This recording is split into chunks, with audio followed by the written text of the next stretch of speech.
E aí, galera, estamos de volta, né, para mais uma aula de Química, continuando nosso trabalho dentro de estequiometria. Na aula passada, na sexta-feira passada, nós vimos cálculos estequiométricos, tá? Com massa atômica, conceito de mol, e massa molecular, massa molar. Hoje a gente vai ver tipos de fórmulas, balanceamento e o início de estequiometria das reações, tá? Antes de tudo, gente, um fato, assim, que tem chamado a atenção e nos deixa muito reflexivo, é a cabeça das pessoas e como elas se mostram em situações como essa, como a que a gente está vivendo, tá? Infelizmente, e aí eu passo a entender o ser humano, o estágio atual da humanidade, quando eu vejo que a preocupação com o bolso é maior que a preocupação com a vida, com a preocupação com a saúde. Então, em que estágio a humanidade está? Vamos lá, seguindo.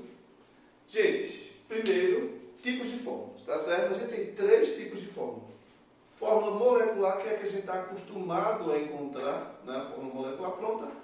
Fórmula percentual, essa que mostra a porcentagem de cada componente de uma substância em massa, e fórmula mínima, que é uma simplificação da fórmula molecular, tá certo? É o mínimo em proporção de átomos de cada elemento em uma molécula. Então, só essa questão da mínima aqui, lógico que a gente não vai fazer isso, mas, por exemplo, se tu tem aqui o C6H12O6, esse é açúcar aqui, tá? Vamos esquecer de passar em mim, açúcar, mas feio. A gente poderia colocar essa fórmula de uma forma simplificada. Como? Vejam, a proporção de hidrogênio é o dobro a quantidade de hidrogênio é o dobro da quantidade de carbono, é o dobro da quantidade de oxigênio. A quantidade de carbono é igual à quantidade de oxigênio. Então a gente poderia, em proporção, deixar ela mais simples. Se eu simplificasse por 6, C6 ou CH2O. Isso mostra a proporção de cada elemento, a menor proporção de cada elemento na fórmula, que é exatamente o que é a fórmula mínima, tá? A menor proporção de cada elemento na fórmula.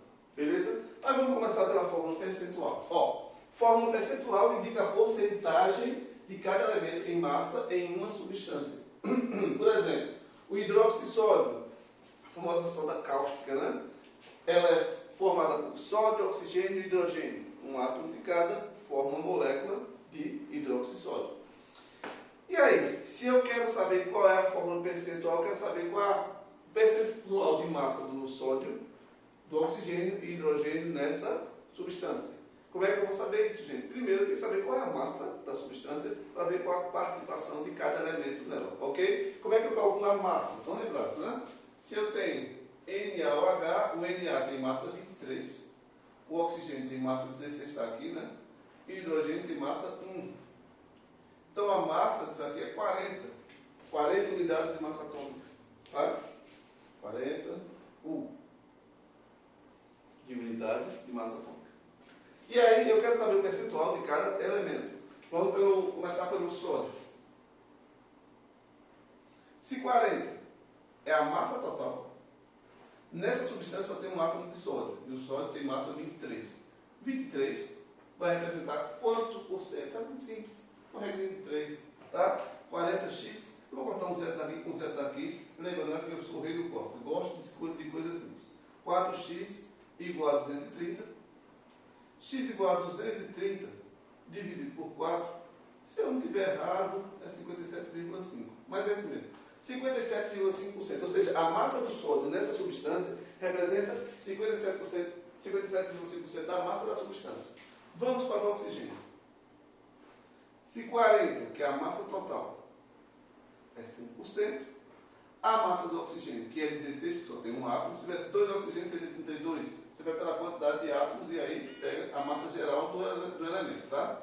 16 é x, cortando aquele zero massa, 4 vezes x dá 4x, 16 vezes 10, 160. Então, a participação do oxigênio é de 40% em massa. Aí vou fazer o hidrogênio. Mas, gente, precisa fazer esse cálculo de novo. Vê, se só tem sódio, hidrogênio e oxigênio. Se os três juntos tem que dar 100%, somando aqui com aquilo já dá 97,5%. Então, para o hidrogênio, é só tu pegar o 100 e diminuir 97,5%. Restam 2,5%. Ok? Simplesinho, né? Então, a fórmula percentual vai ficar Na 57,5%, oxigênio 40% e hidrogênio 2,5%. Essa é a fórmula percentual do hidróxido de sódio. Beleza? Entendido? Simples demais. Simples demais, de verdade. Então, aí eu acho que não tem mistério, né? Vamos para a fórmula mínima. Essa aqui, sim, vai dar um pouquinho mais de trabalho, tá certo? O que é a fórmula mínima? Vê ali. Indica a menor proporção em números inteiros, tem que ser número inteiro, não pode ser decimal, de átomos dos elementos que compõem uma substância. Se um deles ou mais de um der decimal, você bota a fórmula mínima ali com o que deu e multiplica pelo menor valor natural possível para tornar todos os números inteiros, tá certo? Por exemplo, um deu 2, outro deu 1, outro deu 3,5. Não pode ficar 3,5. Então vamos ficar por quanto? A fórmula toda por 2. Porque 3,5 vezes 2 dá 7. Então, se der 1,33, então multiplique por 3, porque vai dar 3,99 e aí sim a gente arredonda para 4. Tá? Sempre procurando deixar os números inteiros. E como se calcula a fórmula mínima? Gente, se liga aqui. Primeiro, calcula-se o número de mols de cada elemento, porque vai vir a massa ou a porcentagem de cada um deles. E o número de mols vai ser a massa dada pela massa molar, cada elemento tem sua massa, né? Ou a porcentagem pela massa molar, está no mesmo. Você vai ter o resultado de cada um deles. Como você calcula todos eles, aí no final você vai dividir todos os valores pelo menor valor encontrado. Tá? Digamos que um deu 3, outro deu 2, outro deu 5. Então vai dividir tudo por 2, pelo menor deles. Tudo, tá certo? Aí, no final, você vai montar a fórmula com os valores encontrados nessa divisão. Se um deles ou mais de um for decimal, faz aquilo que eu falei, tá? Vamos ver um exemplo disso aí para a gente entender essa questão da fórmula mínima.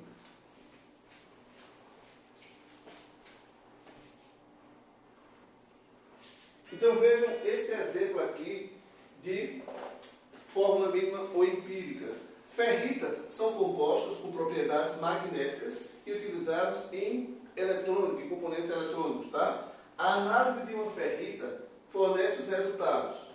12% de magnésio, logicamente é 12% em massa, 56% de ferro em massa e 32% em massa de oxigênio. A fórmula empírica da ferrita é, gente, eu quero fórmula empírica, que é o mesmo que fórmula mínima. Então eu vou seguir aqueles passos que eu mostrei. Primeiro, calcular o número de mols de cada elemento. São 3 elementos aí, né? Então, vou calcular o número de mols, tá? Como é que a gente faz isso? Primeiro, vamos pela ordem, magnésio. Magnésio, qual é a massa? Tem 12%, né?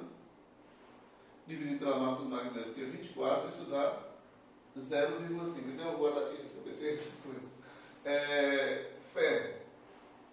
Ferro, 56%, dividido pela massa do ferro, que é 56. Então o ferro dá 1.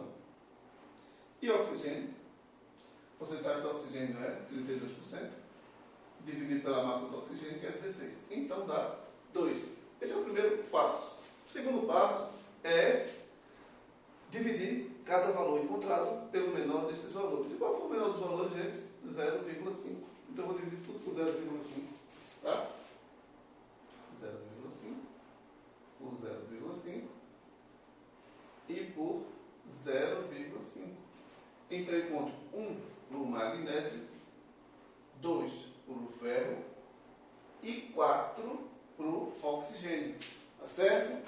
Então, gente, agora eu vou colocar a fórmula mínima, tá? A fórmula mínima vai ficar Fe2, Mg1, que eu não preciso colocar, O4. certo? Então, essa é a fórmula mínima dessa ferrita. Aquilo que eu falei para vocês, se um deles desse decimal, a gente pegava essa fórmula e multiplicaria por um valor que deixasse todos inteiros, o menor valor possível, tá certo? Então, simples demais, né? Se vier a porcentagem, divida a porcentagem pela massa molecular. Se vier massa, divida a massa pela massa molecular de cada elemento. Beleza? Então, fórmula mínima, fórmula percentual. Gente, como a gente vai adentrar na estequiometria das reações, isso a gente tem um dos mais variados cálculos para a estequiometria das reações, né? A gente vai ter, primeiro, as reações dos sonhos, aquelas com 100% de rendimento. Impossível, né? Mas a gente começa por ela. Depois, a gente vai para as reações do dia a dia, no laboratório, na indústria.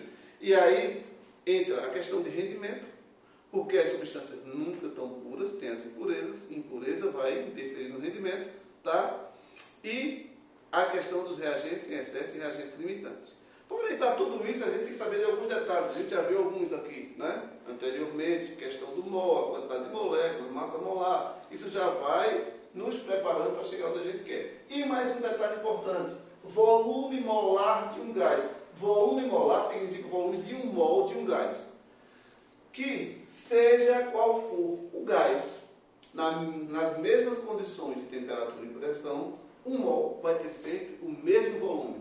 Se você pegar nas condições que eu estou aqui, um mol de hélio, um mol de hidrogênio, um mol de oxigênio, um mol de nitrogênio vão ter o mesmo volume, tá certo? Só vai ter diferença se as condições de temperatura e pressão forem outras. Nas mesmas condições, todo gás vai ter o mesmo volume molar. Por isso que nas questões está lá, volume molar, não diz de quem é, porque é de todos, tá? Serve para todos.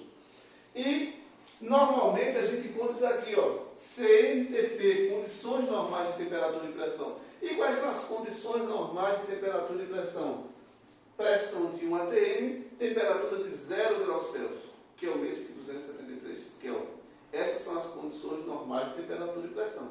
E nessas condições, gente, um mol de qualquer gás vai ter um volume de 22,4 litros. Como é que se chega a isso? Joga na fórmula da puta velha, tá? Lembra, puta velha não rejeita trabalho, né? Então, nessa fórmula aqui, tu vai jogar a pressão, que é 1, o volume que tu queres encontrar, N, 1, porque é volume molar, significa o volume de 1 mol, e N é o número de mols, R, que é a constante dos gases, 0,082, e temperatura em Kelvin, 273. Tu vai chegar a um valor aproximado de 22,4 litros, tá certo? Só que ninguém precisa ter trabalho. Mas precisa saber disso aqui, porque às vezes nas questões não vem as condições normais de temperatura e pressão. Vem, por exemplo, 23 graus Celsius e 1,2 atm. Aí tu vai ter que calcular aqui, tá? Lembrando que não mexe com isso aqui, vai ser sempre 1. Se quiser pode até tirar PV igual a RT. Tiro não, né? Vai ficar puta velha, rejeito do trabalho. Tá difícil. E nesses tempos. Ó, então, pressão, aqui vier na questão, volume que tu vais calcular, 1 número de mols, 0,082 e a temperatura que for dada em Kelvin. Pelo amor de Deus, não esqueçam que é em Kelvin. Tudo que se refere a gases tem que estar com temperatura em Kelvin. Beleza? Por que eu expliquei isso aqui, gente? Por que eu falei isso aqui? Porque agora eu vou começar a parte boa, estequiometria das reações, onde muita gente tem dificuldade, muita gente reclama e cai no Enem pra caramba. Não é nem só não, qualquer vestibular cai muito em estequiometria das reações. Então, vamos começar a entender como é que a gente trabalha a estequiometria, que nada mais é do que proporção, né? Tá certo? Vamos falar dela agora.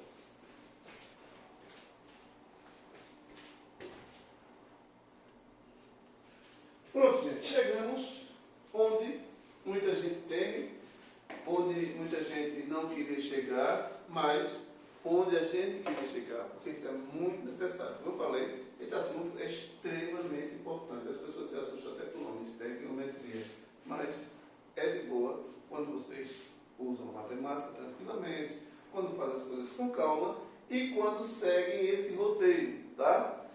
Então, para a estequiometria das reações, o roteiro a ser seguido é esse aqui. Primeiro, Equações balanceadas. O que é uma equação balanceada? Quando o número de átomos dos elementos presentes nos reagentes é igual ao número de átomos dos elementos presentes nos produtos, tá? Balanceia, por exemplo, se aqui tem 4 hidrogênios, aqui também vai ter que ter 4 hidrogênios, se aqui tem 10 oxigênio, aqui também vai ter que ter 10. Se não tiver, vai trabalhar por um método mais fácil, que é o método das tentativas, tá? Tem outros métodos, mas tentativa é o mais fácil.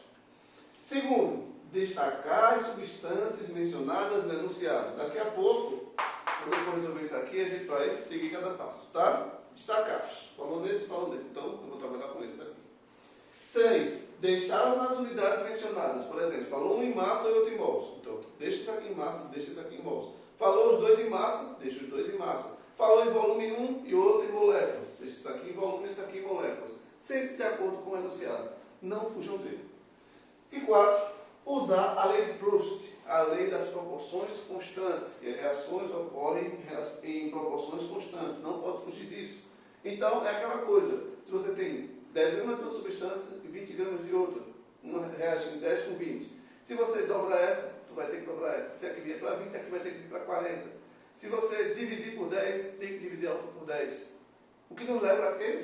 Nos leva à regra de 3. Ok? Tudo se resolve por regra de 3.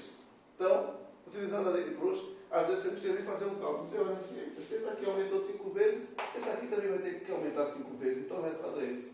Muitas vezes você ganha tempo com isso. Tá? Então, vamos começar com um exemplo de estequiometria das reações. A primeira parte hoje vai ser só as reações dos sonhos, aquela em que o rendimento é 100%, tá? Que não é o que acontece na realidade, mas aparece muito isso aqui também, reações dos sonhos. Próxima aula, a gente vai para a parte que não é a dos sonhos, tá? E a gente fecha estequiometria. Eu quis diluí-la em 3 aulas para ficar melhor, tá certo? Para ficar mais fácil de se entender. Ok, gente? Então, vamos lá. O ácido fosfórico, muito consumido pelas pessoas. Esse consumo é no refrigerante de cola. E o grande mal desse ácido é provocar, com um consumo grande e constante, osteoporose. Pode ser formado a partir da reação Ca3PO42, que é fosfato de cálcio, mais H2SO4, que é ácido sulfúrico, produzindo H3PO4, que é o ácido fosfórico, mais CaSO4, que é sulfato de cálcio.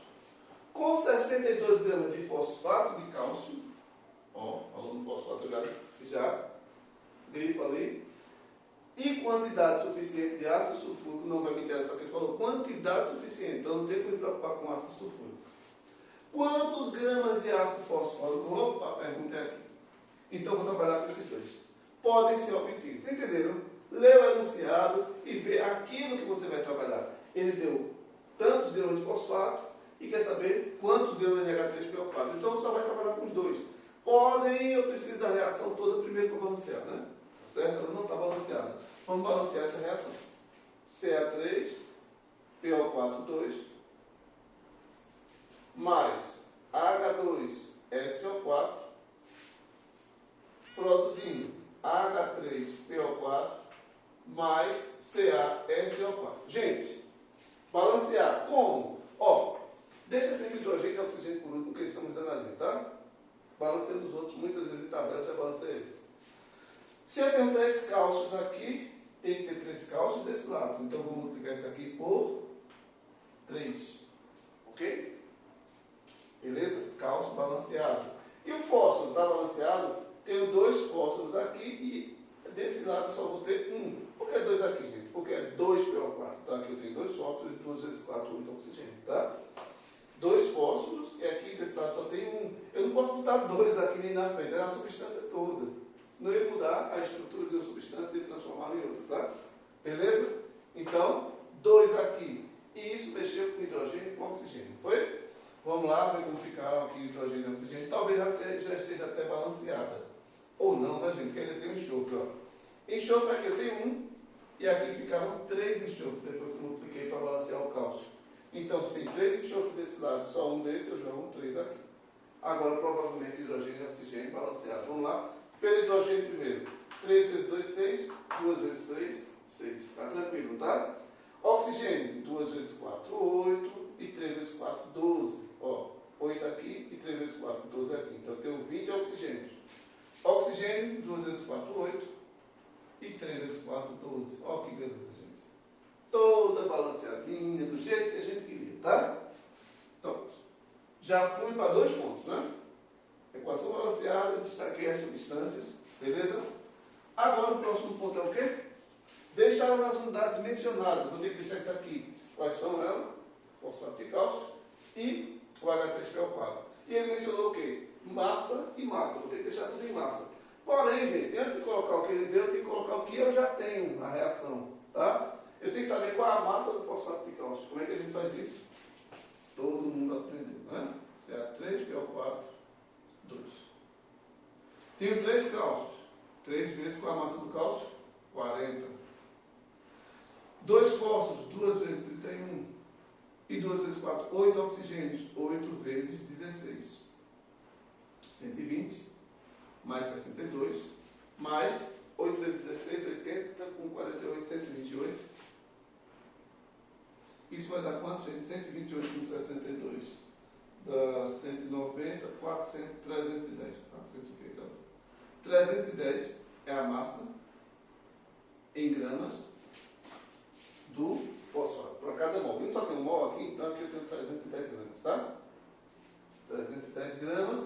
E aí vou calcular do fósforo, do ácido fosfórico. H3PO4. Calcular de 1 mol, e lá tem 2 mols, vou multiplicar por 2, tá? 3 vezes 1 do hidrogênio, mais 31 do fósforo, mais 4 vezes, mais 4 vezes 16. 3 mais 31, mais 64. Isso dá o que, gente? 98 gramas por mol.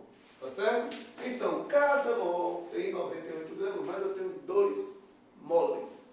E 2 vezes 98 dá 196 gramas. Gente, agora eu vou colocar o que ele me deu na questão. Ele falou com 62 gramas de fosfato, que quantidade em gramas eu vou ter aqui? Então agora eu tenho uma proporção. Eu tenho no início, para cada 310 gramas de fosfato, são produzidos 196 gramas de ácido sulfúrico. Então, para 62 gramas de fosfato, vão ser produzidos X, ou seja, 5 vezes menos. Por que 5 vezes menos? Porque se eu dividir 310 por 62, dá 5, ou seja, isso aqui foi dividido por 5. Para achar o X, era só dividir por 5. Mas eu sei que na hora vocês vão estar com a cabeça desse jeito e vão fazer o... Ó, eu estou sem calculadora, eu vou simplificar, tá certo? Vou simplificar 310 e 62 por 62. Aqui vai dar 5 e aqui vai dar 1. E aí facilmente os extremos. 5 vezes x, 5x, e 1 vezes 196 dá 196. 196 dividido por 5. Nossa, aí cada cálculo que eu invento. Isso aqui vai dar o quê? 30 dá 150, 35 dá quanto, gente? 175 dá pouco, 38 dá 190, 39,2. 39,2 gramas. Então, a quantidade de fosfato, de ácido fosfórico, obtida a partir de 62 gramas de fosfato é 39,2. E aí, é difícil? Não. Deu um pouquinho de trabalho? Deu, porque não tinha as massas, não tive que calcular as massas. Mas é isso, basicamente isso. Destaca, balanceia, coloca o que tu tem de início, a massa dele, porque se falou em massa. E aí bota o que ele deu na questão, a massa desse e o que eu quero. Tá? E aí, regra de 3. Simplifiquei para 62 porque eu estou sem calculadora e para mim fica mais fácil. Tá? Se não ficar mais fácil para vocês, fazem com o número normal, divide e beleza. Ok? Vamos ver mais exemplos.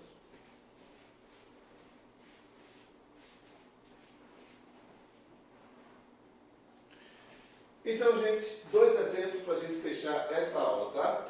Primeiro, esse aqui, ó, a combustão de 230 gramas de etanol. Etanol é o famoso álcool etílico, álcool de posto, né? Tá?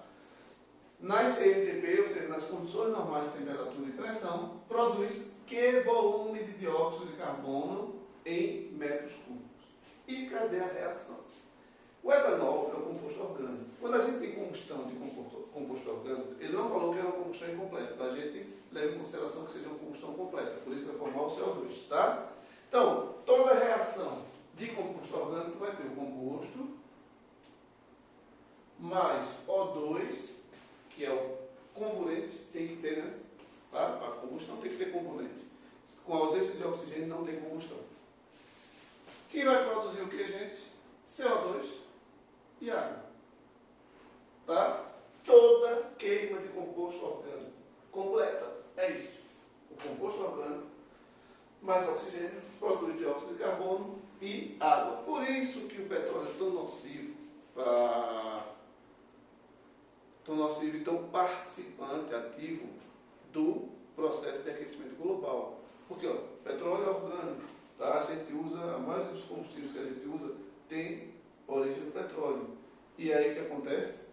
Vai produzir CO2 em grande quantidade. O álcool é orgânico, não é componente do petróleo. Porém, também polui, não tanto quanto os componentes do petróleo, mas produz sua carga de CO2, tá certo? Por que, no entanto? Porque tem menos carbono no álcool do que na gasolina, por exemplo. O etanol tem 2 átomos de carbono por molécula. A gasolina tem 8 átomos de carbono por molécula. Então, uma molécula de etanol sendo queimada vai produzir 2 moléculas de CO2. Uma molécula de oxigênio meu Deus do céu. Uma molécula de gasolina sendo queimada vai produzir 8 de CO2. Por isso a diferença, tá? Ou seja, produz 4 vezes mais, ou seja, 4 vezes mais poluente. Ok, gente? Então vamos lá, fazer a reaçãozinha aqui para vocês entenderem. Então se liga, é combustão do etanol na presença de oxigênio claro, produzindo CO2 e H2O. Eu quero saber qual é, a partir de 230 gramas disso aqui, isso aqui vai ser em massa, né? Está falando de gramas, e ele quer o volume disso aqui nas CNTP. Então a gente vai trabalhar com volume isso aqui, tá? Primeiro, massa do C2H6O. Primeiro de tudo, é balancear a equação, que não está balanceada, tá? Se tem 2 carbonos e aqui só tem 1, eu tenho que jogar um 2 aqui. Já balancei o carbono. Se tem 6 hidrogênios e aqui só tem 2, eu jogo um 3 aqui, porque 3 vezes 2 dá 6. Aí você diz, e o oxigênio? Vamos balancear. Desse lado eu tenho um oxigênio com mais 2, 3. Aqui eu tenho 4 com mais 3, 7. Preciso que lá fique 7, gente. Fica fácil, sabe por quê? Porque já tem um separado. Se eu quero ter 7 e já tem um aqui separado, basta ter 6 aqui. 6 mais 1 dá 7. E a vantagem de eu mexer é só nesse, que se eu mexesse aqui, eu teria que mexer com tudo. Tá? E enlouqueceria e não terminaria. Então, é só jogar um 3 aqui. Por quê? 3 vezes 2, 6. 6 mais 1, 7. Igual com esse lado. E aí a equação está balanceada. Tá certo? Simplesinho. Agora, qual é o próximo passo? Destacar, que ele falou, foi isso aqui. Deixar nas unidades mencionadas. Aqui falou em massa. Já deu a massa de 1 mol, e só tem 1 mol, né? Então aqui eu tenho 46 gramas. Aqui é volume. Na CNTP, cada mol é 22,4 litros, lembram? Mas tem 2 mols. 2 vezes 22,4. Isso aqui dá 44,8 litros. Significa o que, gente? Que para cada 46 gramas de etanol, são produzidos 44,8 litros de CO2. E para 230 gramas de etanol, vão ser produzidos X. 5 vezes mais. A outra era 5 vezes menos, aqui é 5 vezes mais. Por que 5 vezes mais? Porque 5 vezes 46 é 230. Olha a proporção. Então é só fazer 5 vezes isso aqui. Ou, na hora, se vocês tiverem meio todos os tempos. Tá? Mas eu vou dar aquela simplificada boa. Por 46 isso aqui dá 1. E por 46 isso aqui dá 5. Facilita a minha vida. 1 vezes x dá x.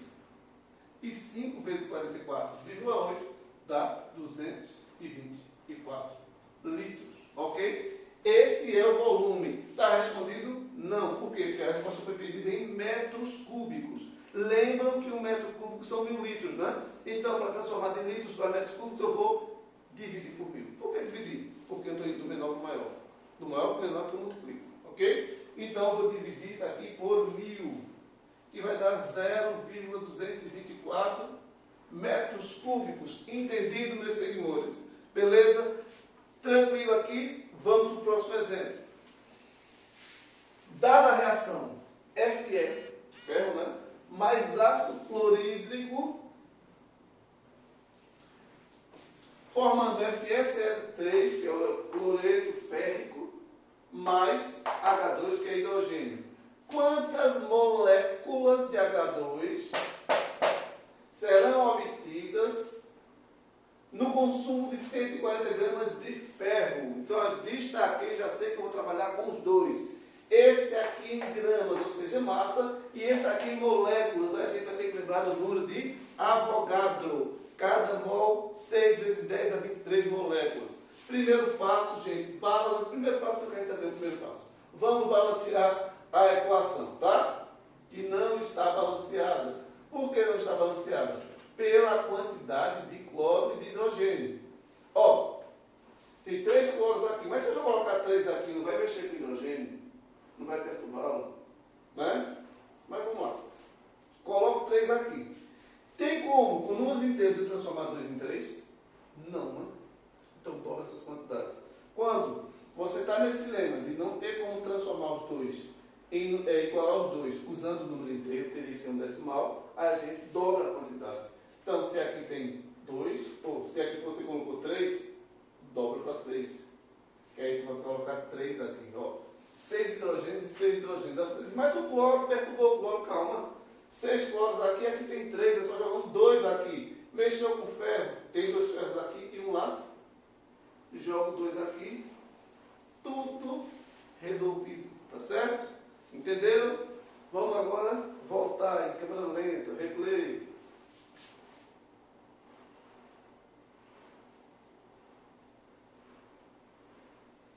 Se liga.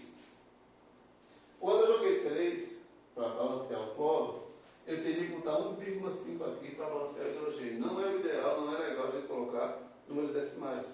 Então, é só dobrar as quantidades. O dobro de 1,5 é 3 e o dobro de 3 é 6. Resolva a bronca de quem estava me perturbando, que era o hidrogênio. Aí ficaram 6 cloros. Para ficar 6 cloros aqui, eu jogo 2, que 2 vezes 3 dá 6. Mexi com ferro, 2 vezes 1, 2 ferro. Jogo 2 aqui, todos balanceados. Agora eu dou sequência normal. Então a gente vai trabalhar com esses dois. Isso aqui em massa, porque ele falou 140 gramas. Isso aqui em moléculas, porque ele falou na questão moléculas, tá? Então se liga. 2 ferros. Cada ferro dá 56, gente. 2 vezes 56, 112 gramas. Isso produz 3 mols de hidrogênio, mas eu quero em moléculas. 3 vezes 6 vezes 10 a 23, que é o número de moléculas de mol, todo mundo lembra disso. 18 vezes 10 a 23. Então, para 140 gramas, eu vou ter X. Ok? Se eu quiser simplificar, eu simplifico. Eu vou simplificar, tá certo? Por que eu vou simplificar? Porque eu não quero trabalhar com números grandes. Por que eu não quero trabalhar com números grandes? Estou sem calculadora. Né? Estou no Enem, estou sem calculadora. Não vou trabalhar com números grandes. Será que dá para simplificar por 28, cara? Dá. Dá sim. Por 28, aqui vai dar 4. E por 28, aqui vai dar 5. Olha que massa. Matemática ajuda demais. E aí, 4 vezes x, 4x, 5 vezes 18, 90 vezes 10 a 23, tá? E aí fica x igual a 90 vezes 10 a 23, dividido por 4. E 90 dividido por 4, gente, vai dar 22,5 vezes 10 a 23 moléculas. Vamos dar aquela arrumadinha para deixar a notação científica correta, porque é ideal que o número esteja multiplicado na potência 10 seja menor do que 10. Né? Então, desloca uma casa para a esquerda, aumenta um expoente, 2,25 vezes 10 a 24 moléculas. Então, a partir de 140 gramas de ferro, serão obtidas 2,25 vezes 10 a 24 moléculas de H2. Beleza, gente? Então é isso. Não tem dificuldade. Trabalhem, respondam questões. Lembre que amanhã a gente tira dúvidas, tá certo? E mais tarde eu vou mandar as questões correspondentes àquilo que a gente viu hoje. Ok? Muito obrigado pela paciência de estar aí do outro lado me escutando. Mas segue o jogo. a vida segue, a gente está se preparando, a gente não está parando, porque daqui a pouco tudo volta ao normal e aí vocês não perderam tempo. Quem parou está perdendo tempo. Para recuperar fica mais trabalhoso. Quem está dando sequência está se preparando, está ganhando tempo, né? Tá certo? Quando chegar lá na frente, vai estar, quando parar tudo, tá fulano ficou parado e quem seguiu lá na frente. Para esse construir, para chegar nesse patamar, talvez não dê tempo. Tá? Um abraço e até a nossa próxima aula.